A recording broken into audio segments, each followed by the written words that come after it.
There's a new debate over the labels on bottles. Should they say more about the health risks of consuming what's inside?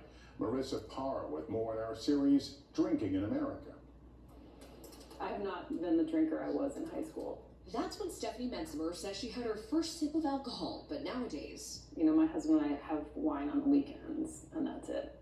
The change, not just because of adulthood, but at 47 years old, a shocking diagnosis, breast cancer.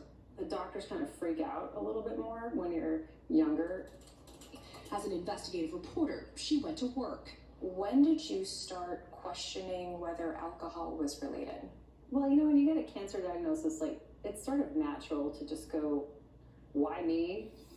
According to the CDC, alcohol and all kinds of it are a risk factor, increasing the risk for 6 kinds of cancer. If Stephanie didn't know, she wondered how many others didn't.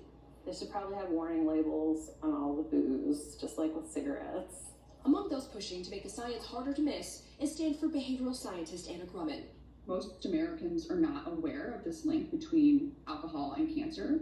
Although warning labels have been on U.S. alcohol products since 1989, they list pregnancy risks, but other health problems are never specified. Do you think that alcohol warning labels should list cancer as a potential risk? So I think that warning labels could be a benefit to consumers in providing information at just that moment when we need it most.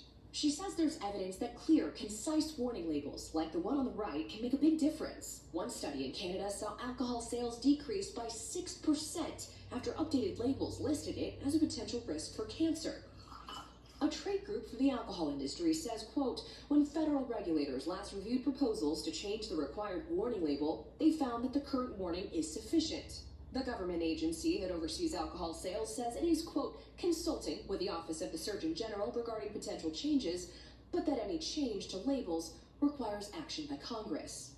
Stephanie says she will never know if her cancer was actually caused by alcohol, but believes people have a right to know it's a possibility. You can decide what to do with that information, but at least you'll be making an informed choice. It won't just be sprung on you. Marissa Parra, NBC News, Washington. And next, we'll remember legendary